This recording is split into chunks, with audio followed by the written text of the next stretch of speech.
मु विश्वरंजन दास सभापति ओडिशा राज्य बेसरकारी अध्यापक कर्मचारी संघ। दीर्घ दिन धरी राज्य विभिन्न अनुदान प्राप्त एवं अण अनुदान महाविद्यालय परिचालना कमिटी द्वारा नियुक्त 2008 एवं 18 मध्य अध्यापक एवं कर्मचारी मानक अनुदान दाबी ए आंदोलन आम करी आसीचु। तेबे आमे गला किछि दिन तले गोटे सांबादिक सम्मेलन करिथिलु।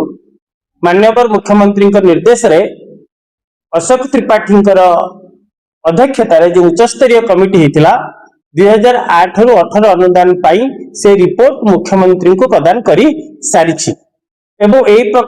जो मध्यवर्ती अवस्था आमे आमर उच्च शिक्षा मंत्री, उच्च शिक्षा सचिव, उच्च शिक्षा निर्देशक एवं माननीय मुख्यमंत्री प्रतिनिधि श्रीजुत आश्रित पट्टनायक एवं बाबू सिंह सहित एकाम्र विधायक बाबू सिंह सहित आम आलोचना जारी रखीचु। एहीपरि अवस्था सरकार निःशुल्क शिक्षादान पाई जो महत्वाकांक्षी पदक्षेप ज्ञानोदय शिक्षार समृद्धि योजना आरंभ करिसेंती।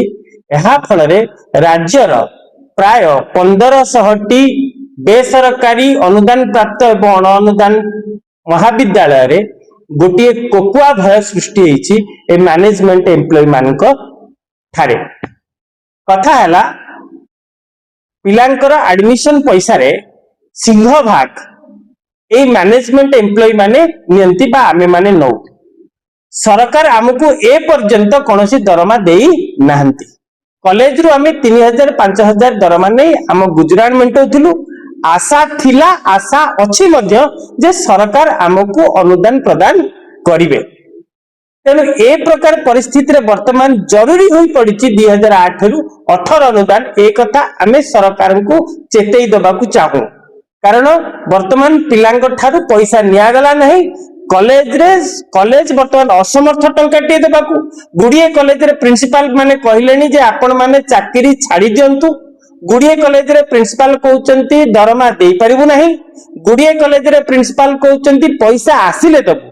किंतु परिचालन नियमावली मुताबिक उच्च शिक्षा विभाग जो मार्गदर्शिका तैयारी करिछि सेथिरे देइछि जे एडमिशन ओवर परे 10% दबो। तामाने सेटा सेप्टेम्बर अक्टोबर रे दबो। सेते बेले को हमें 4 मास रो दरमा पाई नथिबो। तेबे से दरमा समुद्र को संख्य हबो। गोटे मास रो दरमा आ 3 मास बाकी पड़िबो। ता परवर्ती इंस्टॉलमेंट रहिछि 15% जोटा कि फेब्रुआरी मास रे देबे। तेने फेब्रुआरी मास रे हम आ गोटे मास रो दरमा पाइबो। आहुरी 8 मास रो पैसा दरमा बाकी रहबो। तेनु जो 2-3000 टंका रे हम गुजरात मेंटुतिला ताहा मध्य आउ हेई परिबो नाही।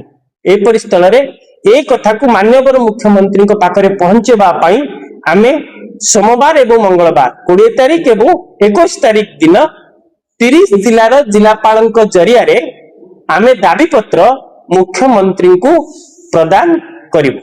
एवं आज सांबादिक सम्मेलन आभिमुख्य एया ही थिला। स्वर्णप्रिया पाणी सांगा महाविद्यालय नृतत्व विभाग अध्यापिका। आमर मुख्य दाबीटा आज किछि नुआ कथा नुहे, एटा बहुत दिनर दाबी। ए दाबी वर्तमान सुधा चली आसीची। आगो को मध्य करिबा पई भी निष्पत्ति नबा पई अंटा भी भिड़ीचु। किंतु सरकार को पाखरे एहा हमर अपील करिवु जे यथा शीघ्र ए दाबीटा को हमर तांको मन को आनी ताको केमिति कोन तार समाधान करी होबो से बाट करंतु।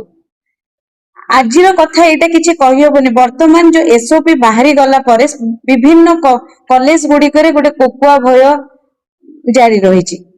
तेणु से सब भय किपरि भाबरे आम मानक मनरु दूर हबो, आमे किपरि भाबरे गोटे सुस्थ मस्तिष्क रे जाई कि पिला मानक शिक्षादान करिबु पई चाहूछु जे से सब भय आम समस्तक भितर दूरीभूत करंतु। एवं आमर जो दाबी रहुछि मुख्य दाबी 8 रु 18 पर्यंत आम समस्त को आम समस्त अध्यापक अध्यापिका वृंद मानक अनुदान परिसर भुक्त करंतु।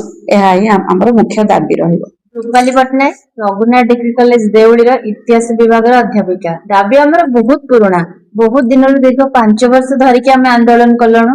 सरकार पक्षरे से गोटे दाबी बहुत जल्दी 8 रु 18 अनुदान घोषणा करंतु।